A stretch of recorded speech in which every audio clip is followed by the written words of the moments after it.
So we're gonna go to some of the other reactions. Actually, let's go to the interviews that was Todd McShay. Let's go to the interviews that Shedeur did. This is a day that is going to. Let's see. Great to be joined by Shedeur Sanders about an hour after. Actually, this is what we're gonna do. So I got this clip from Dan Orlovsky, and I gotta clean up some of this stuff. I got too many tabs. Okay, so we're gonna go to Dan Orlovsky here. And which one was this? We welcome you to NFL Live. So glad you're with us today. All right, so that's gonna be our last video there. And then I'm gonna also go to just some things that I'm seeing on X where it's just like the way that they kind of talk about Shedeur is totally different, and it doesn't even make sense. Actually, let's jump to that first because this is pretty quick. So let's get this up. Let's jump to X. All right, let's get this up.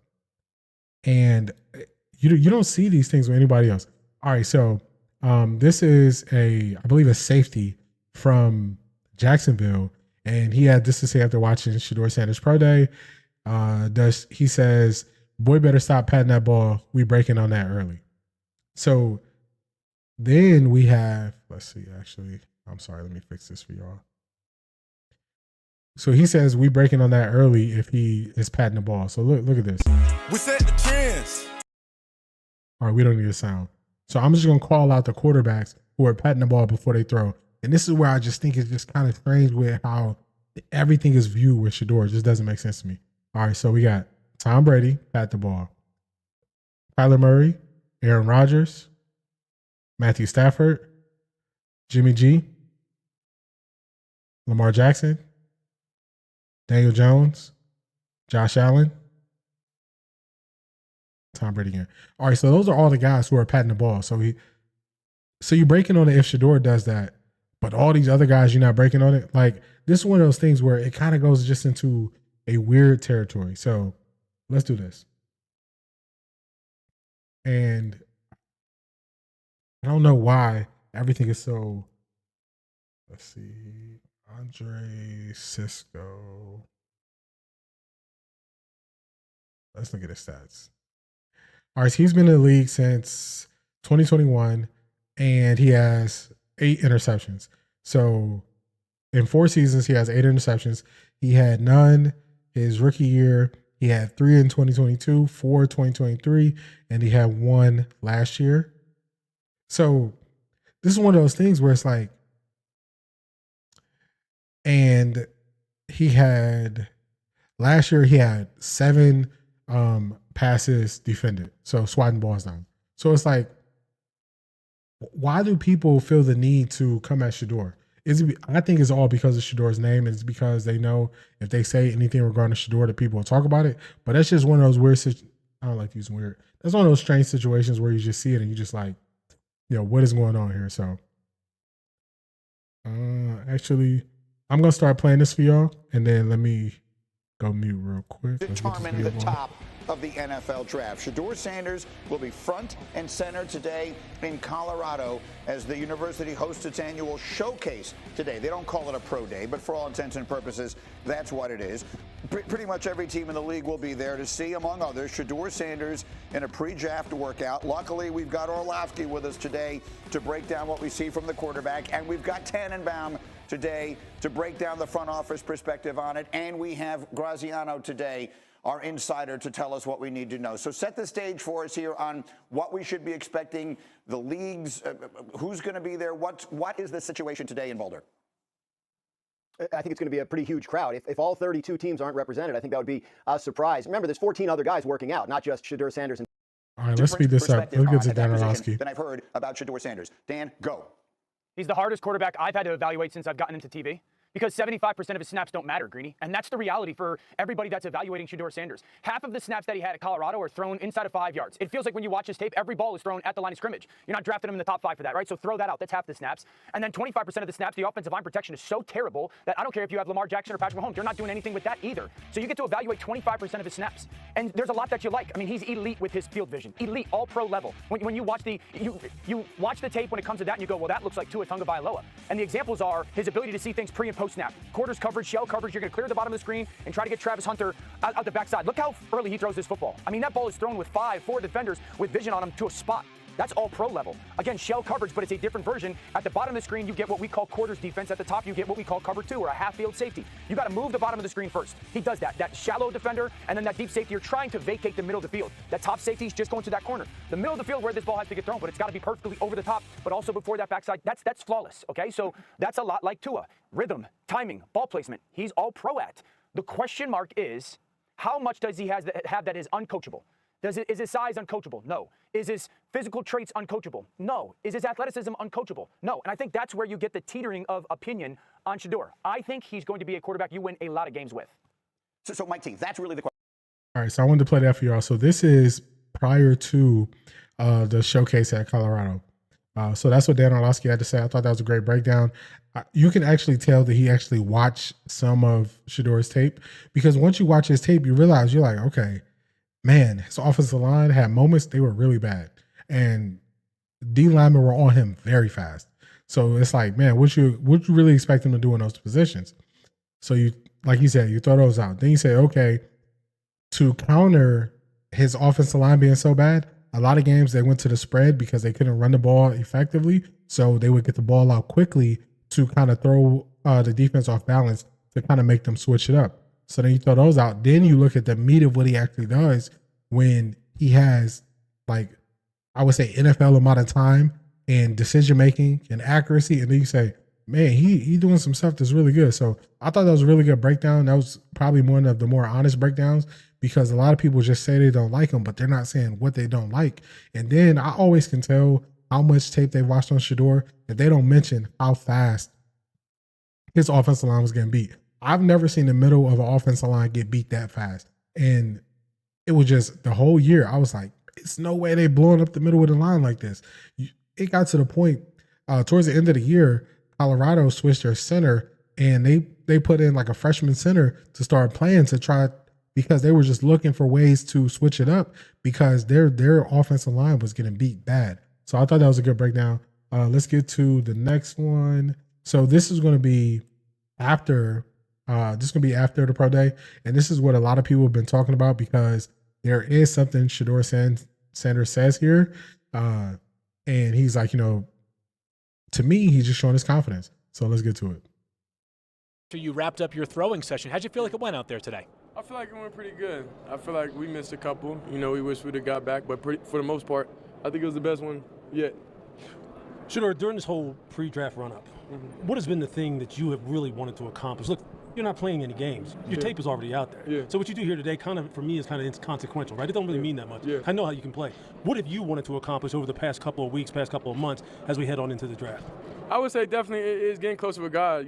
That's what I say is the most thing, because you gotta understand, people come at you every different ways. The devil try to attack what's going on different ways. I know I'm one of God's favorites, so I know just getting that relationship, staying close to him throughout all this, it just helped me get through everything. Specific to the decision to throw today, as Lewis said, a lot of tape on you out there already, and some quarterbacks opt not to throw during the pre-draft process. What kind of pushed you in the direction to make sure that you threw today here at your showcase? Well, I would say it would be kind of selfish of me to not be out there with my receivers. That was the main plan. Will didn't get invited to the combine, and I know he was better than a lot of guys out there. So it was kind of like, and my brother also, he didn't get drafted, and a couple of my other teammates. So it was kind of just one of those things to where I want everybody to come here. I want all the teams to be able to be here, for them to get the shine and for them to get an opportunity in front of everybody. I talked to your dad a lot about. I'm just going to pause it right there. I think that was a great answer. Like, if it's reasoning to make sure that if teams want to see him, they got to see all his teammates. I think that's a great thing to do, because if he would have thrown, or if he would have did anything at the East-West Shrine Bowl, if he would have did anything at the Big 12 Pro Day, if he would have did anything at the draft combine, he wouldn't have been able to highlight his teammates, which was, one of the things that was important to him. So I think that was a great answer. You definitely, hear his confidence, but I think that's a great answer. The kind of things that would help you be successful at the next level, right? So when you're going through this process, as much as they're interviewing you, you can interview them about what are they going to structure around I definitely know that. Exactly. I definitely know that. So tell That's us. why they love me, they hate me. One day they love me, one day they hate me. No It is question. what So it I'll is. tell you what, make them love you here. Tell them what does Shedeur Sanders need? What do you hope to get out of the NFL to help you reach your maximum potential as fast as possible? All I need is opportunity. Simple. Whatever franchise want to change their franchise, and there's no doubt who to go with. I've done it over and over and over, so you'll be a fool not to pick me. And Lewis mentioned again how it's That's confidence. That's confidence. Confidence scares off a lot of people. And it's just funny. Remember, Browns fans, you always want to go back to Baker Mayfield, but one of the things y'all really like about him, y'all like his confidence. And then when you see confidence in somebody else, I don't understand why you wouldn't like it.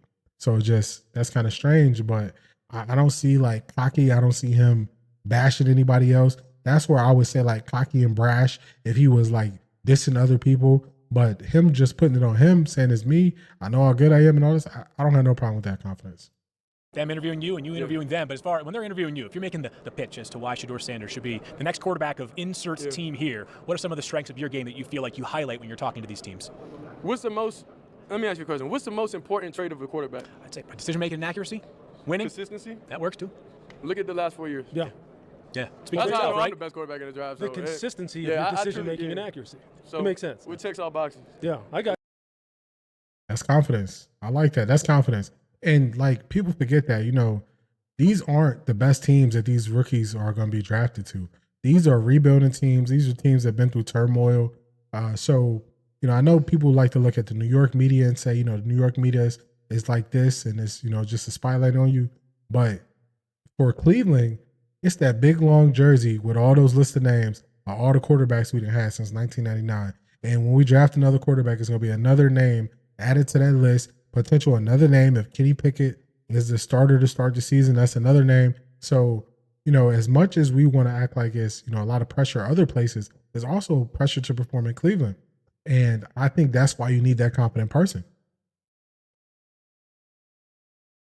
At least the one guy, but I'm a Sanders. They can't put me. I'm a Sanders. They can't. You last played a game December 28th. It's been a long time. It's a long draft process. How have you handled probably some of the mental rigors that go along with it, right? People talking about you maybe going to this team, maybe going to that time. Your stock is, one day it's high, one day it's lower. How do you sort of handle all that comes along with this process? Well, I say I have a great team. I have great support around me, and I know what the business is, and I know what it's about. So I don't really pay attention to the media and everything because I have a great mentor, which is my dad, that's able to tell me, this is just a part of what it is. So I truly don't care when I come out here and throw. I don't care who's there. I don't care who's not there. I'm out here focused on completing footballs, and that's it. So I don't know even who was here. That's how it is at Colorado games. You get all these celebrities, different people here. It's like, I don't even know they're there. I'm so focused. Well, I knew they were there when we came here last year and we did the game against Colorado State. And I'm standing down the sideline going, is there a football game going on or is this a concert? What is this down here? Because it was so tight. There's so many people. Yeah. What was that? Let me ask you this then. This leads me to this question.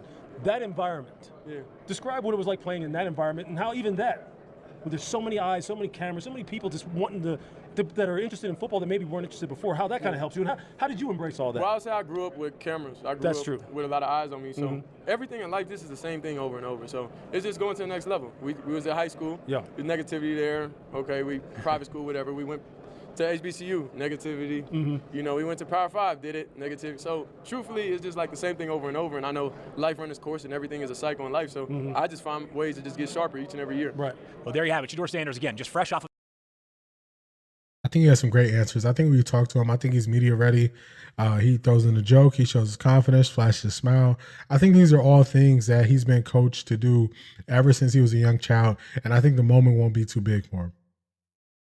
All right, so now this is going to be after, and then we're going to hear like Dan Orlovsky, and then we're going to get this thing wrapped up. So let's get it. We're going to put it on chipmunk mode. You can see Dan Orlovsky, Jeremy Fowler in here, and Louis Riddick and Field Yates are out there at Colorado. They got to see this entire workout. Travis Hunter also involved. We'll get to that in just a little bit, but both of them caught up with Shedeur Sanders not too long ago. That's where we began.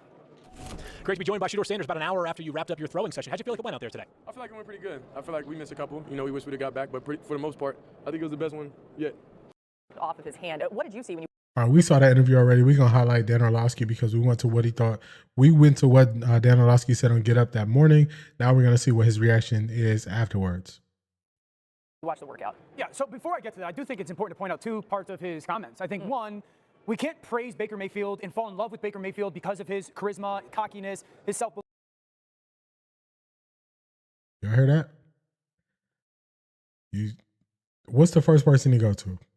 This is what I've been trying to get, Cleveland fans to see. That you either like confidence as a trait for your quarterback or you don't. And me, I like it as a trait. So I'm not going to say it was great for this person and bad for this person. So I appreciate that. I appreciate the confidence. And it's funny because Dan Orlovsky also appreciates it. Belief, and then kind of view it differently with Shedeur. I heard a lot of Baker listening to Shedeur and the confidence, and I think it's great. I also loved his answer when he talked about why he threw, guys, and when he said, well, there were some teammates of mine that didn't get to go to the combine or didn't get invited, and I knew if I threw, all those teams would come from the NFL, and they would have his teammates would have the necessary eyes. I love every part of that answer because that's leadership. The on-the-field stuff, when I talk about jumping off of his hand, I'm not necessarily questioning can he throw the ball downfield. His tape says he can. And sometimes in that position, in that league, when you're getting picked in the top 5, you got to be able to put your back foot in the ground, step on a football, throw it 18 yards in between 2 driving defenders, but over a guy. And you don't see a ton of examples of that on tape, and I wanted to see if it showed a little bit today. Yeah, interesting point there either way. Now, we'll continue to show you the video of what this workout looked like. We did hear more from Dion. Let's go to that first. You know your son better than anybody. Yes, You've I been do. with him, I mean, clearly. What do you think Shedeur needs in order for an organization to get the best out of him? Like, what kind of, like, if you were, like, they should be asking you They those need a questions. relationship. They need someone that is not afraid to communicate with a young man to understand what he sees. Right. This is not a fool. This man has seen everything. Yeah. So you got to understand and be keen to what he sees as well, not just what you see. Right. You got to see this thing from both sides. Right. Because he's going to elevate your program or your franchise if you guys can see things together. Right. And it does seem like throughout this process, people are connecting him to certain teams. And one of the questions, you sort of touched on this a little bit, but hey, is how much does the father, Deion Sanders, want to be involved in where his son plays? What would I be involved for? Like, This is my show. I got this. I'm the band director here. I'm good. I'm straight. I keep telling everybody I'm good here. They didn't believe me, so we had to ink it. So I'm good. I ain't going nowhere. Assuming Cam I think that is a great question for Coach Prime because you have a lot of people saying, "Oh man, you know these coaches they're not going to want Shedeur because they're going to be looking over their shoulder, and you know teams going to have to go and they're going to have to get Coach Prime." So he just signed a 10-year contract extension. So he's saying, "Look, I'm good. I run this show here. I'm going to be here."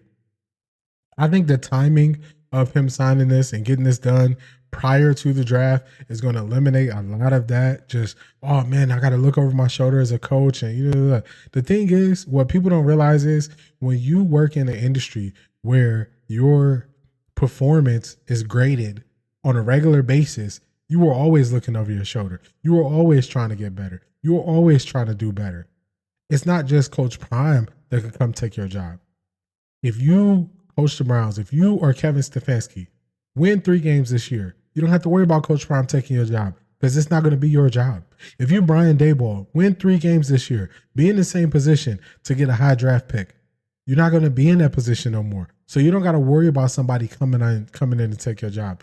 This is one of those situations where, you know, I think that people have different levels of experience. So there are certain fields where you have to perform. And if you don't perform, you are out. If you are a contract worker, you have to perform or you are out. So those people are already looking over their shoulder because they know it's a reality that they could be out of here. So that's just another layer that I think sometimes people who work in positions that are inconsequential on a day-to-day basis, they think it's some form of or extra layer of pressure that Coach Prime is going to just magically come into the NFL and, you know, he's going to take somebody's job. He's only taking somebody's job if that coach doesn't produce, if that coach doesn't perform. So you just be real with it. And that's no different. Think about quarterbacks. Think about quarterbacks changing teams this offseason. Think about coaches getting fired. Think about coaches getting promoted. Think about coaches leaving. That's part of the business. This is when you have people speaking on things that they don't fully understand, and it shows in their first response. They work in a field where performance is key. So that layer that people are thinking that will burden just the everyday person, it's not burdening them because they wake up with that burden. They have that burden every day. They work in a competitive field. How many NFL starting quarterbacks are there? How many NFL coaches are there? How many GMs are there? Every day they got to perform. Every day they got to get better. Look at the GM. Look at the ownership for the Giants and saying, "Hey, I'm not saying they got to press and get a quarterback, but I want to see us do better next year." You don't think that's questioning the job? Jimmy Haslam saying AB has to knock this draft out of the water. He had to knock this draft out of the park. You don't think that's him drafting for his job? Kevin Stefanski, you don't think he's coaching for his job every day when he shows up? So these are layers where, you know, people say these things and it's like, if they don't perform, they're out. Look at the Cavs. Look at the Cavs. Cavs were a playoff team. Guess who was out of there? JB Bickerstaff. They went and got Kenny Atchison. Look at what he's doing. That's what happens. Look in Phoenix. They went and got, what's the coach that was on the Lakers? He got fired from the Lakers. Then he was on the Suns. Wasn't good with offense. I can't think of his name right now. It's slipping my mind. He was after Monty Williams. He's the coach for Indiana. Man, now I gotta find it.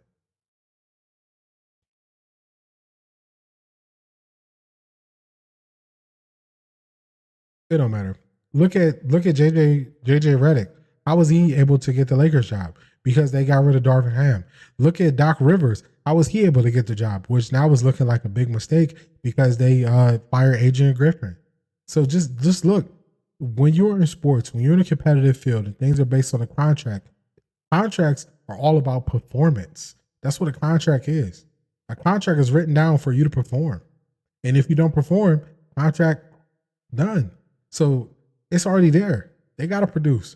So if you are in a position and you are a coach and you are fearful of taking Shedeur, not because you don't believe the talent isn't there, it's because you think his dad is going to come take your job is gone already. You just count down the days. Your job is gone.